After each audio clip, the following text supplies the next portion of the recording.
And ladies and gentlemen, we are back to the final round. Well, this is actually the final match of the Malaysian Pokemon VGC Open Challenge here at Plaza Shah Alam. I'm Akif, And I'm Isman Myron. and we'll be your commentators for this match. So, before we move on, let us give thanks to our sponsors one last time before we move on. We'd like to thank Plaza Shah Alam, our venue sponsor. Come visit them here at Section 7 Shah Alam. Shah Alam Sports Recreation Community Club, Maxsoft for sponsoring prizes, Cigaro, Eastlink, Love Lily KL, and Boardwalk Apparel also for sponsoring prizes. And last but not least, Eastlink for sponsoring prizes for a Pokemon Sun and Moon special edition cartridge, I think. Which you won one. Yes, I did. Alright, but we're not going to talk about that. What we're going to go into is some finalists today, which is none other than Brian Wong Versus Joel Lee, a Malaysian versus. a Singaporean. And interestingly enough, this has happened many times throughout the Southeast Asia region in many large scale tournaments, whether it be Singapore Nationals or well other tournaments. Originals, There are tons of it. Like every time in Malaysia, usually Singaporeans come. One of them would make it to the finals, and a Malaysian would also make it to the finals. And they kind of duke it out. Well, I wouldn't say they represent the country per se, but they do hold the pride of their country whenever they're in there. Absolutely. And I'm looking forward to this match right here because Brian Wong has been chasing for that, trying to be in the finals for so long. For Ryan, he has been always been trying like his best in large scale tournaments, but he's never won one. And I think the closest he ever got was second place in an MSS in Singapore. Yep, and now that he's come up here, his hard work has definitely paid off. And yeah, we'll have to see with the Jellyfish bringing to victory from this tournament right here.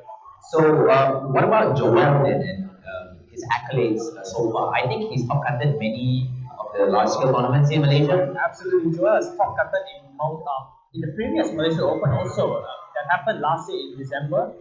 Unfortunately, he lost in the top 8, but now he's come back to redeem himself and hopefully snag the victory and snag victory as the champion of the Malaysia Open number 2, securing himself a possible 130 CPs for both of these players. He's really gunning it for He's coming back really hot from a top 8 defeat in the previous Open, and now he's in the top 5. He's a finalist essentially. And yes, and Brian here also once again from his finalist as an MSS, he's gonna try to break that second place scores and become a champion. So we're gonna go in straight to the team previews of each team, of each player. Yep, the professor has definitely given us the green light to snag ourselves into team preview, and as we do see Brian Wong on the right side, he's definitely carrying the Lily Lego, Tapu Koko, Hariyama, Arcanine, Oregon, and Whimsicott.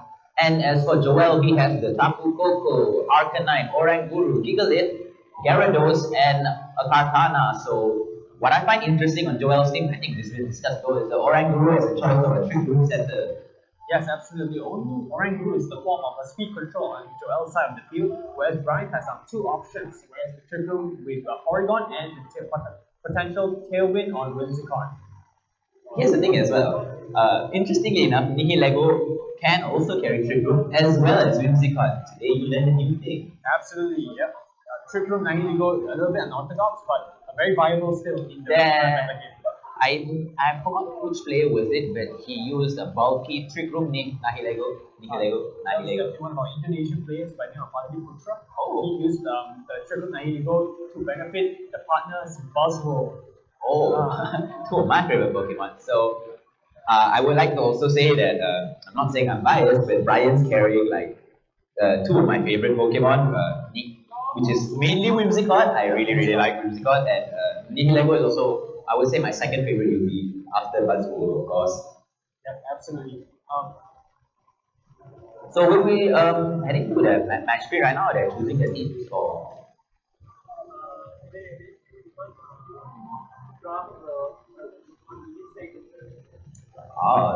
So looks like we have to continue talking about both finalists, and I think since both the teams have been featured in the stream before, like what do you think each player will try to bring in this match, and how will they handle each other? If I'm not mistaken, Joel's team oriented is pretty mid-tier. Mid-tier in the sense of there's nothing too slow and nothing too fast. Whereas on Brian Wong's team, he has three Pokemon that can benefit from Trick Room, but three fast offensive attackers, but they are really frail in the matchup against Joel's side. Joel seems to be having the upper hand in terms of bulk, Yeah. and at the same time, as we saw, I think it was in the previous one where Joel really clawed his way through. He does have Dragon Dance on that Gyarados, and although it's not technically speed control, it is a means of making him faster and stronger. As we do see that both players are already inside team period, jotting down notes on each opponent's Pokemon in hand. Yep. But yeah, potential leads on both ends right here. We could see a potential Hariyama coming into the matchup on Brian's side of the field, but I think that Hariyama here is also really good to bring in because there is no Tapu here to stop any sort of fake out. yep, yep. However, he won't be able to take out Oranguru as it has inner focus, or one of its abilities is inner focus. Yeah, so it has the potential to carry inner focus and prevent the fake out from doing significant amounts of damage to Oranguru. Another interesting thing to note is that Joel's team has the ability of weather in the form of Gigalith. Although I do believe he's not abusing weather. He simply has weather compared to Brian, who does not have any sort of weather to stop it. Yeah, that's what I feel like. Joel's team is very well balanced. That's what I'm saying. You have the weather setter, you have the speed control setter. Whereas on Brian's side, we feel he has like three fast offensive ones to beat the Arcanine Koko, and he can go by three really unorthodox ones to beat the Porygon, Whimsicott, and Hariyama in the same team. Seems that for Brian, before going to the match, he is going for an all-out offense with his fast ones, and then setting up Trick Room to clean up with the rest at the back. Yeah, but who could benefit from the Trick Room besides Hariyama? Correct. Possibly just Hariyama and Porygon too. We do see an Arcanine Hariyama lead on Brian's side of the field. Interestingly, he's going for a fake out and intimidate lead, so a mirror Arcanine there, but it's shiny with a Tapu Koko, both of them being yellow. Yeah, true. The color synergy is very strong on Joel's end over there. But we do see the Arcanine on Brian's side of the field going for the Intimidate first instead of the Tapu Koko Electric Surge. So that does give note to something. That means Brian's Arcanine is showing a little bit of speed there, unexpectedly. Yeah, for it to definitely outspeed the Tapu Koko is definitely without a doubt carrying the Choice Scarf item, which means there is no protect in that spot. So okay, and continuing on that, now I believe that Joel's Arcanine is in a better position since his Intimidate has more value compared to Brian's Intimidate, because he intimidates two Pokemon, Brian only intimidates one, and he's not even a bulky one, he's probably a snarl one just to disrupt any special attackers at the back. Absolutely, but yeah, knowing that that's Scarf Arcanine. But now, I'm pretty sure without the Intimidate, its Choice Scarf Arcanine is able to pick up the kill on the Tapu Koko, but the Intimidate changes the damage calculations on Brian's side of the field. So here we go, actually switching into Nihilego there. Tapu going Protect. Is he going for a Bulldoze with the Arcanine? Let me see it. I think this is the turn he has to call it right now. Going for a Flabber's into it. Is it a Bulldoze? I'm pretty sure. Oh! Sorry about that. And yes, it is actually a Bulldoze in itself, and we actually managing to reduce the speed of both Arcanine and Nihilego, so the Scarf on Arcanine is actually cancelled out. Absolutely, and knowing in the previous turn matchups, we know that Nihilego is life all. Now that it's under Bulldoze, definitely Tapu Koko can freely go for a Volt Switch if he wanted to onto Nihilego, getting the switch momentum in his favor. With this, another Bulldoze and probably potentially actually just a Thunderbolt into the Nihilego, so it will also knock it out. An Extreme Speed and Thunderbolt into that slot. Yeah, we'll have to see whether this Arcanine even carry the Extreme Speed on Joel's end. That's where the attacks come into play right here. But yeah, the Arcanine on Brian's side is not doing much at the moment. The Intimidate really cripples it, and on top of the Bulldoze. On top of the Bulldoze, yeah. So Arcanine is really just dead weight for Brian's. Switching out into, I'm thinking that, actually Tapu Koko going in, not the best of switches. So all four Pokemon are revealed on Brian's side. You do see a Protect coming up from Nihilego right here, trying to protect. Definitely going to protect. He's going to go for a Volt Switch onto the Tapu Koko, onto the Arcanine slot. Onto the Arcanine slot, probably predicting the Protect. Yeah. And going for another Bulldoze. We might just see a Bulldoze. And maybe a switch into a Gyarados, yeah. You see it right here. Does Joel make the right play? Joel really having him the momentum with that switch, giving him even more momentum with the possibility to switch it freely with a Jigglypuff. Okay. Maybe he doesn't have Gyarados in the bag. Yeah, true. Because maybe even if we brought Gyarados in right here, if you go for a bonus of Tapu Koko might even still outspeed. Arcanine going for a Snarl. Okay, actually this is also just as effective because you reduce damage on Coco. Yeah. Wow, okay, interesting. I think the reason, because even if Nihilego didn't protect, since it's been bulldozed, the Snarl will hit the Nihilego and will not be able to KO with the with the gem. What's it called again? Power Gem. Power Gem, not Continental Crush.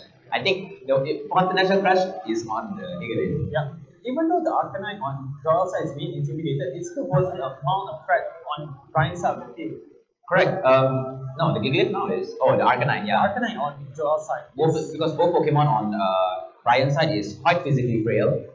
Yeah, and definitely. And Joel can play the chip game. Then he's able to chip out the damage onto Brian's side of the field. Gigalith here will definitely be able to soak up a lot of attacks, especially with the Sandstorm boosting its special defense by 50%. On top of the Snarl on the Coco, and I do not think Nihilego will be aiming down the Gigalith here. Yep, switching out instead into Arcanine, I suppose. No, Hariyama. Wow, to get your Hariyama be chipped like that must be a. We just see both going on to the Arcanine slot. Maybe going for momentum instead, so Arcanine comes in here. That did so minuscule damage thanks to the Snarl from Arcanine in the previous turn. So will another Snarl come out here, or because here now this also potentially gives Brian the fake out ability in the next turn. Yeah, you see Arcanine being switched in right here. For the coming turn, I think a Gyarados switching is very viable if Joel decides to bring it in this game. Yeah, he can just maintain Arcanine in and a Rock Slide, I think. No, actually going for a Bulldoze even with Gigalith on field. Or is it a weak policy? It's not a weakness policy, I think. You got it, speed this drop. It is a weakness policy. Oh my god. Okay, I'm not gonna shout this time. And play that cancelling, that intimidate, going for the Bulldoze. It gives you a +1 right now. Yeah, now it's a +1, so this Rock Slide is gonna hurt. The predictions on Joel, I can't keep up. Oh my god, Joel really playing it. And knowing that Joel's side of the field, they are very bulky, so taking a little bit of damage, he can take the hits from Brian. Is one time. He can both take, especially if he has the Gyarados, he can just switch in once again. And I don't think he'll want to switch in his switch out his Gigalith, but actually he can. He doesn't really lose much per se. Yep. Because the main thing is that he gets rid of the Arcanine, which would potentially disrupt his Pokemon. So Brian decides to bring in Tapu Koko. I'm quite surprised why not bring in the 9 Legal because I think Power Gem range. Correct. At the same time, I also believe that because Hariyama has the ability to fake out, so he probably wants to dish out as much damage to the Gigalith this turn. And I don't think, if I'm not mistaken, was the Tapu Koko carrying the Electrium Z? It is a Zemo, but we'll have to see if it's being revealed. Yeah. Because I remember, because I think it was the last time. Yep, and it is actually a Zemo, and yep, it is Electrium Z. So this is what I was expecting. Oh yeah, He's going. Oh no, he Electrium Z's into the Arcanine, and he close combats into the Gigalith. See that it's also slowed. Yeah, absolutely. But I'm surprised Brian did not go for the Nahilico Power Gem play because you're versing a Zemo on trying to Arcanine right now. Correct. Yeah. Correct. But at the same time, he probably feels that he wants to conserve his Nihilego at the back for I'm not sure what he has at the back, but the protect there, yeah, just to ensure that it stays safe. So I think now Joel should bring in his own Pogo. Yeah. It puts the Hariyama into yeah, it's definitely within the singling range already. Yeah. And if I'm not mistaken, the 9 Legal on Brian Wong's end cannot do much damage onto even if field on Joel's Correct. side. That's why I think that he shouldn't have brought in Nihilego instead. Yeah. So it depends whether we said Tapu Koko. Yes, we do. I think that it's a free Dazzling Gleam. It's a free Dazzling Gleam and Rock Slide. And even if Nihilego comes in, it takes in massive damage. Massive damage, especially at +1. Yes, and it cannot out damage the Gigalith at the moment. Correct. Gigalith staying rock solid on this field.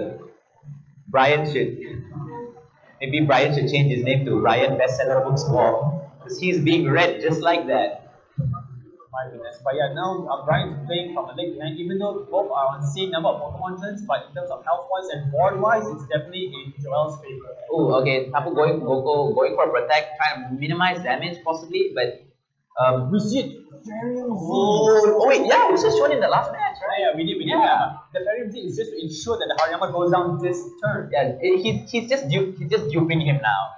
Yeah. Oh my god, so this definitely picks up the KO on the Hariyama, seeing as it's already been burnt, it's already takes sandstorm damage, and actually it can KO for full HP anyways. Absolutely. So I'm pretty sure Joel is looking for star points at the moment. Possibly. I'm pretty sure there's game could also kill. Yeah, but we did not see the Southwest, we saw Flame Ore. Correct, yeah. That's why, so you know that it's gonna take a lot of damage. I mean, Hurricane from Pelipper picks up the KO.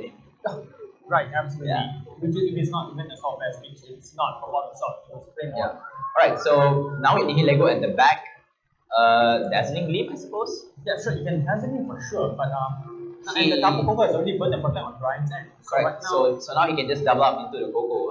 Question is like, does he go for a Dazzling Gleam, and will he be able to pick up the KO on the Coco? Because I think that's important in order to prevent his Gigalith from being killed by both mods. exactly. Now it begs the question: does Gigalith carry Earthquake? Earthquake is very viable here at the moment. We I want don't exactly know. one because Tapu Koko and Nihilego on Brian's end cannot pick up the KO on Nihilego. So far we've seen Rock Slide and Protect and Yeah, and really that's it. In terms of information, okay. that's what Oh, yep. It's gonna live any attack. So the Dazzling Gleam and a Rock Slide should pick it up. Yep. Let's hope Rock Slide does not miss. or do we might see a Heavy Slam. Yeah. Power Gem is going to go onto the He's gonna Gigalith. target down the Gigalith. Yeah. He needs the Gigalith gone right now. Oh, that 50% boost of special defense from the Sandstorm really kicking in. Rock Slide not missing, bringing down on the Nihilego. Yeah, it's already at +1, so definitely the Rock Slide. It was a single target. It's also. more than enough. More than enough. Nihilego has, well, the defenses of a jellyfish. Yeah, also, if you notice that And Joel takes the first match of the finals, giving him a leg up for the next, potentially just the next two matches, and we'll see how Brian chooses to come back from behind.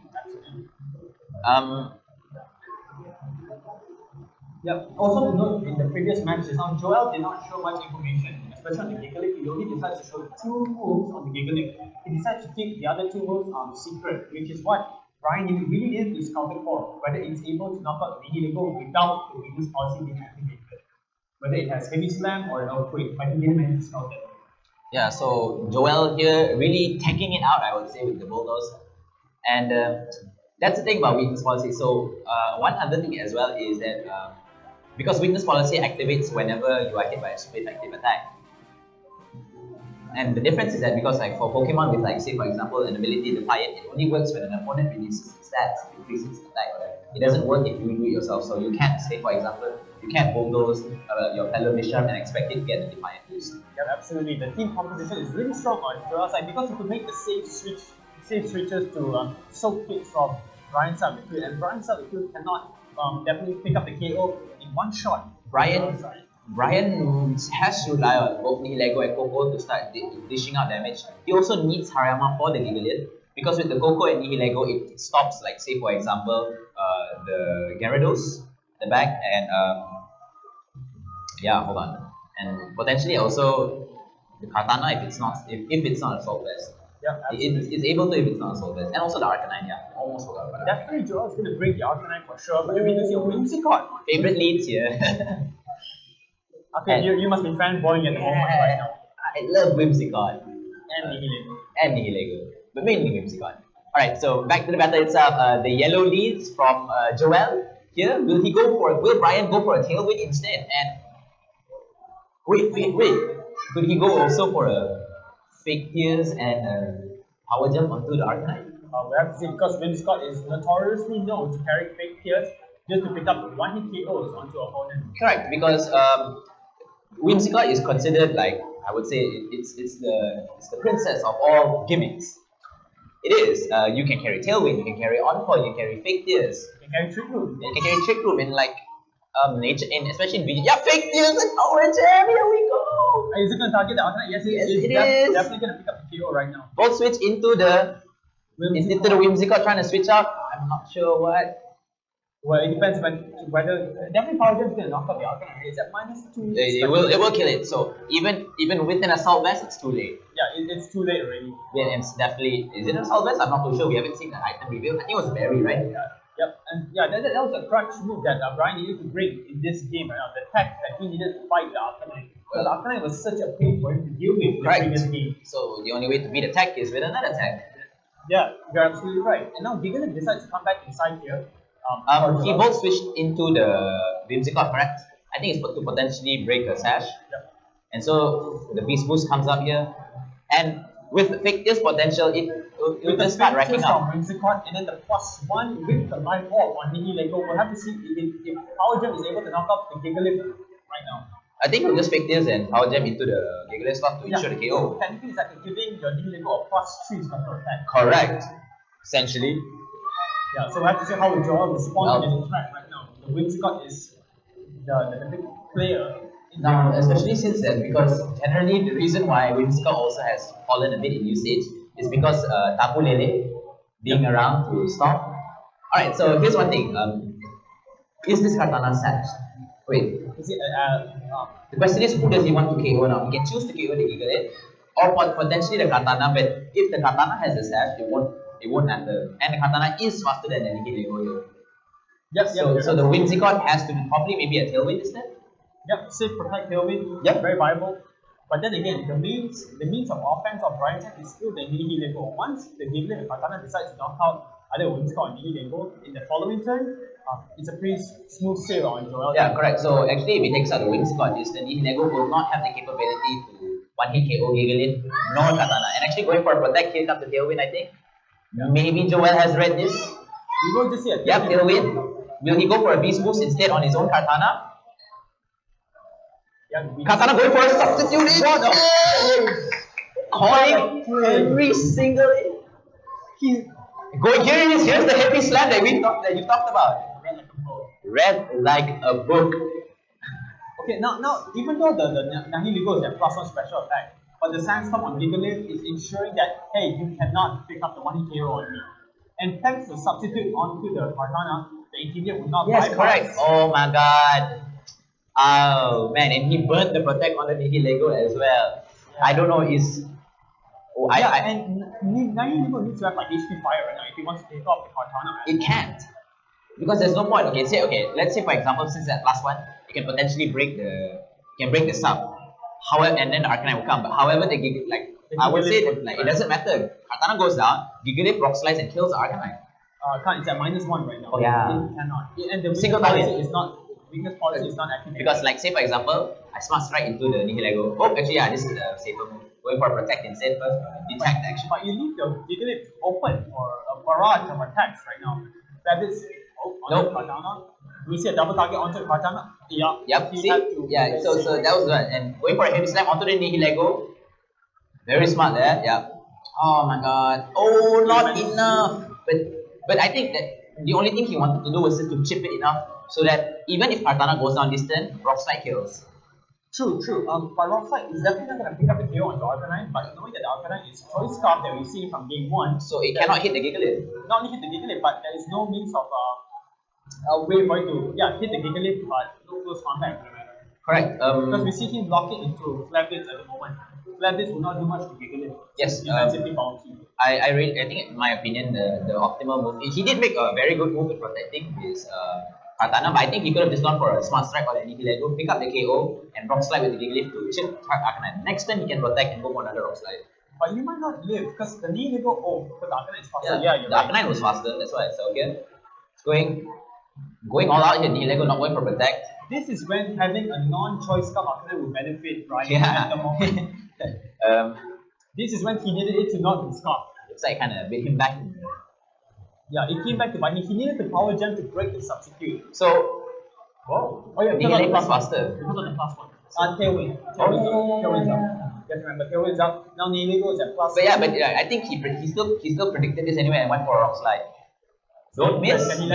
No misses. Alright, very good. Joel needed this.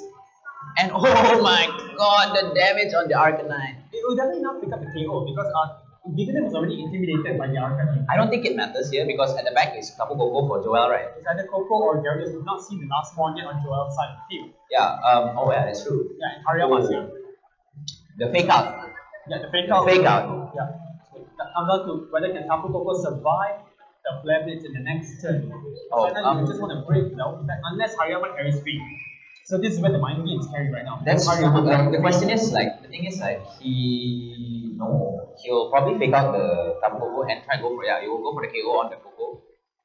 The question is right now, does he go for a fake out or not? whether he goes for a pick or feint.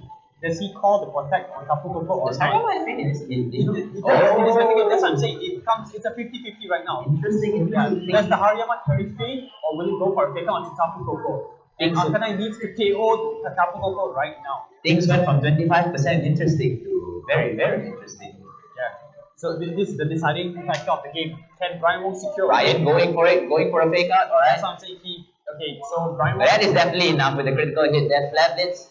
Will it? I think it becomes a KO. Picks up a KO. Yeah, because right now Gigalith cannot 1v1 the Hariyama. Correct. He can't. Yeah, he can. He cannot. Yeah, we just see rocks like that means we do not see Earthquake on Gigalith. But it means he might not even carry a bullet. Yeah, but now Hariyama will win the matchup against Gigalith for sure. Brian really had to pull it from the back there. Yeah. And it was definitely on Brian's end on making the optimal plays with the Tailwind and the Whimsicott. The Whimsicott attack was very smart to bring in this game, this matchup. I kind of saw it when the person was like, wait a minute, what would you think Whimsicott? And they like, oh, you want to do that thing? Because I ran a similar set. Because with guts it actually it allows it to, if it did not have guts, I don't think it would KO. Yeah, absolutely. Now both players have revealed their tricks, their bags of tricks. So it comes down to whether will Brian bring the Whimsicott in for the final game. I think Brian needs the Whimsicott, but now that his tech is revealed, it might be a little bit more difficult. Because the one issue with how Pictius Whimsicott works is that if your opponent protects then and the partner manages to get the KO on you, then for that turn you lose. Because you don't manage to get off your Pictius, you don't manage to kill one of Pokemon. It works on the fear of you protecting because it's a Whimsicott. Yep, absolutely. Wow, so we're getting the game 3 for a final match in the Malaysia Open. Looks like they don't call it a worthy finals for nothing. Yeah, we're getting a best of 3 here, folks. We're getting a best of 3. And we're in team preview right now, and this is where both players have to. This is where it's like both players put it. Yeah. It's all or nothing right now. Brian got read like a book by Joel, but he managed to pull back in the second round. Let's see if Joel manages to renew his subscription to Reader's Digest and be able to read Brian, just like he did in round 1. Yeah. Okay. So both players are still thinking who to bring because both players are right now on even playing field thanks to the Whimsicott tech. Yeah. The tech on Joel's Arcanine. So Brian knows that the Arcanine is a threat because it doesn't only intimidate and snarl, it also supports its own team by the bulldoze in a way. Absolutely, and right now the bane of Joel's team is to definitely pick out the Whimsicott because that is the support one that's possessing the most threat for his team. And the Hariyama can also do massive amounts of damage. So yeah, the Hariyama he needs to conserve the Hariyama in the back, and the only way to do so is by getting rid of the Tapu Koko. That's the first objective. Yeah, so we do see Joel has already decided to use 4 Mons already. We're gonna see what Brian decides to bring in here for this final match for the Malaysia Open right now. Yeah, we'll just have to see on how both players choose to manage each other in this final match. The finals of the Pokémon VGC Malaysia Open 2017. Absolutely. So it comes down to this, folks. This is the final match.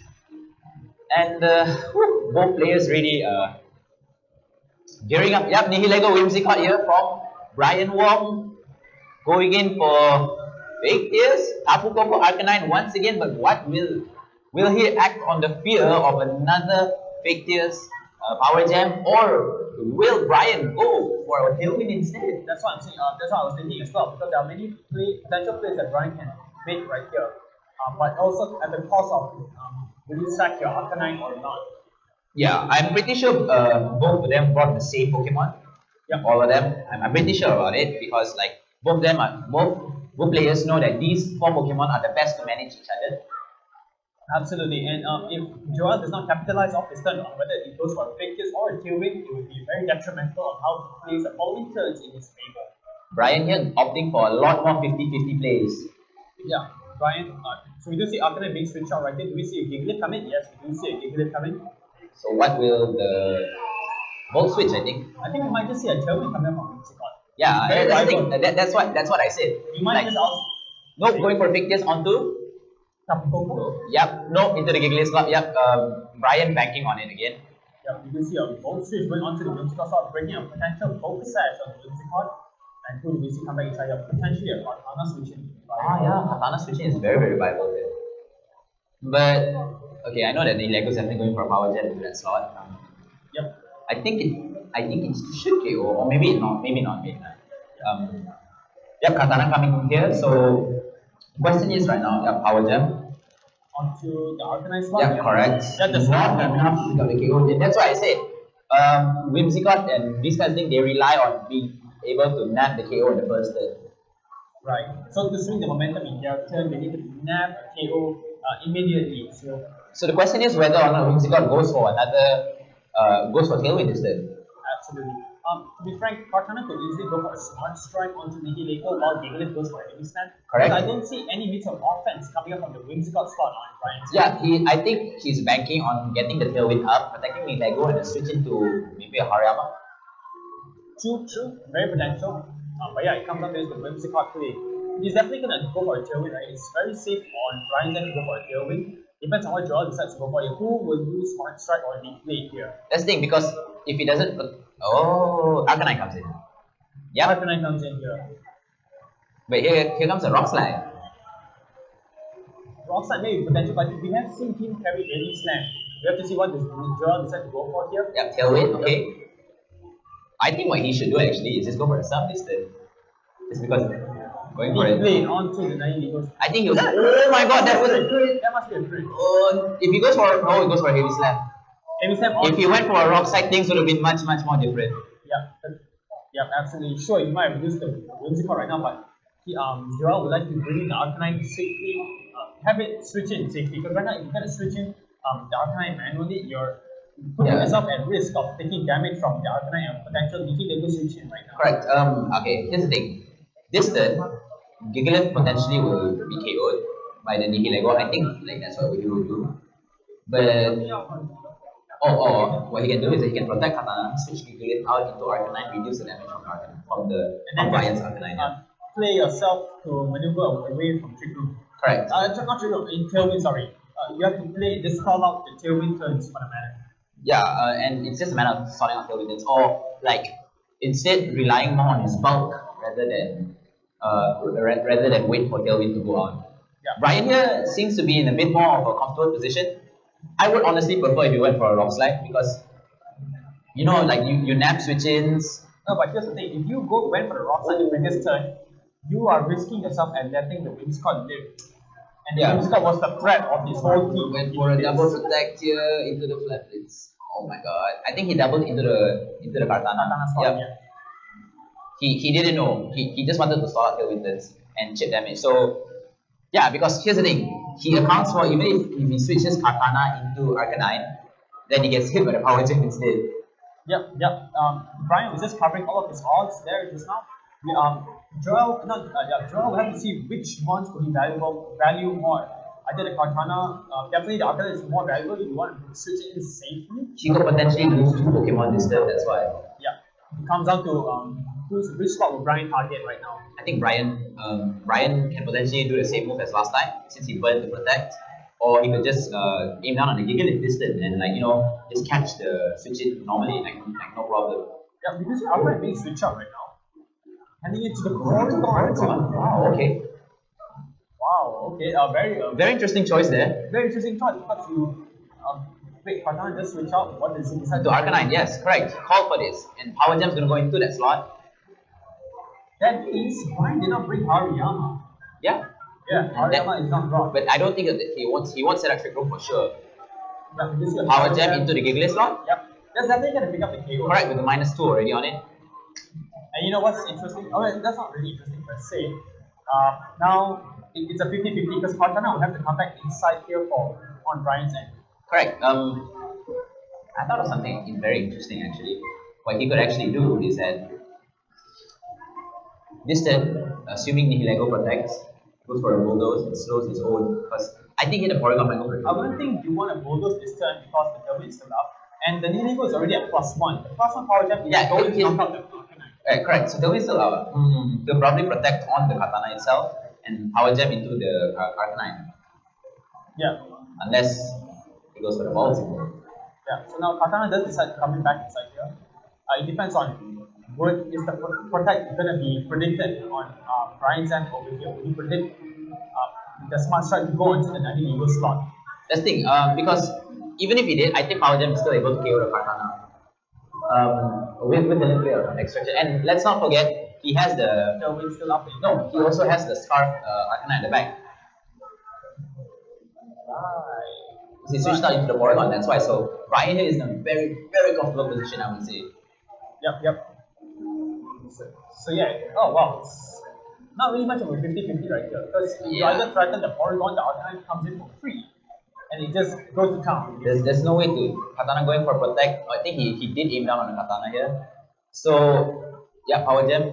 Yep, I think he called for the Arcanine switch out. Going for a Snarl instead, reducing that. Ooh, that is very smart play because now you ensure that the Arcanine on Joel's side will be able to live. Right. He's going for a trick room. Yes, he is. I knew it. He's going for a trick room mainly because the reasoning being that Tailwind's going to end. So that Katana's going to be faster than the Katana is naturally faster than Nihilego, so Nihilego would outspeed the Katana in trick room itself. Yep. Yeah, so I think now Joel wants to pick up a KO on any one of the bonds, either Porygon or Nihilego, just to ensure that the Scarf Arcanine will be able to come back inside free.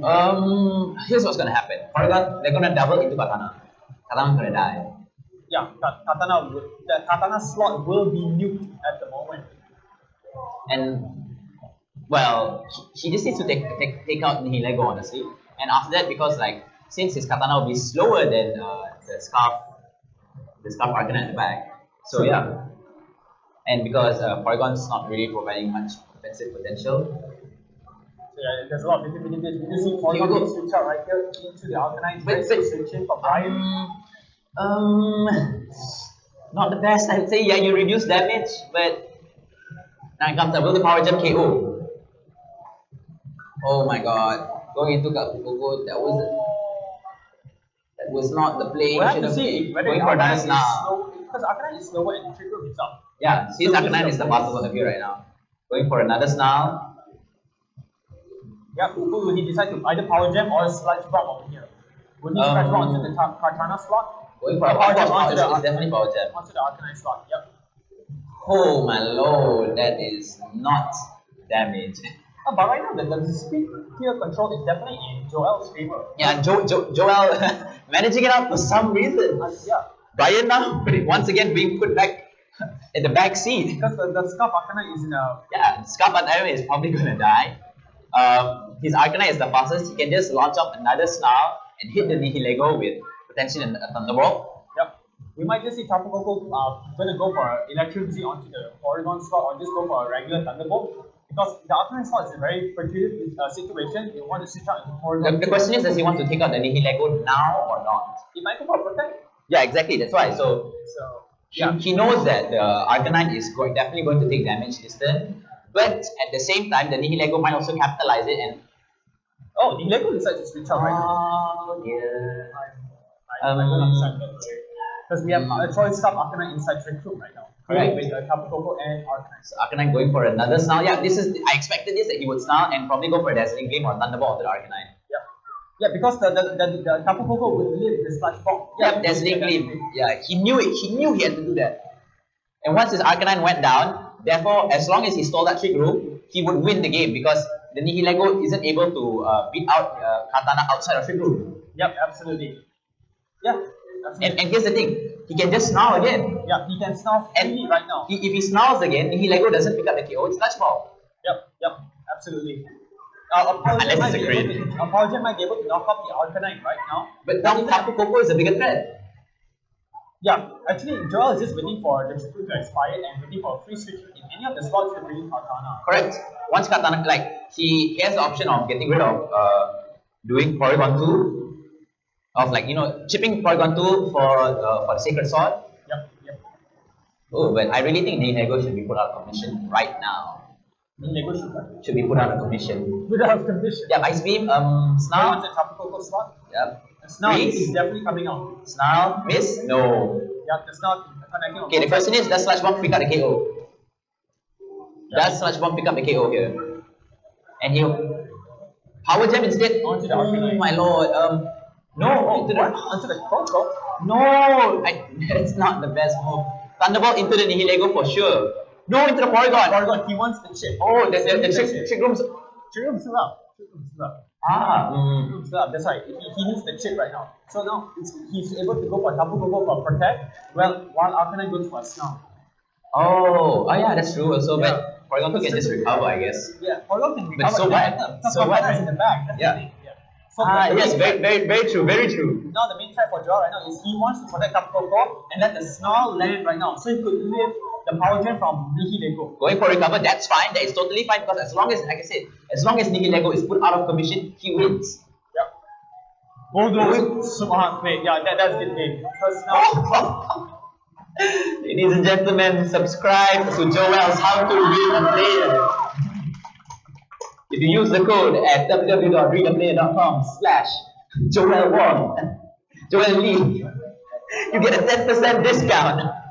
Alright, so now it's just Porygon 2 against the world. And he has a katana at the back with that sacred sword ready. Yeah. Also, we have not seen the Zero being activated on Tapu Koko, then. Not. Yep, So- exactly. So, Joel Lee taking the championship of the second Malaysian Pokemon Malaysia Open VGC Challenge, and unfortunately for Brian, his second place curse still remains. And Major congratulations to Joel. That was a very well played set by his end. correct. I would say congratulations to both as well, bringing in, showing how both as the top class players are able to do so. Yeah, they made it this far. They played 2 days. They duked it out the best of 3, 7 rounds of Swiss, and they made it up here to the final. So definitely congratulations to both players, Brian Wong and Joel Lee.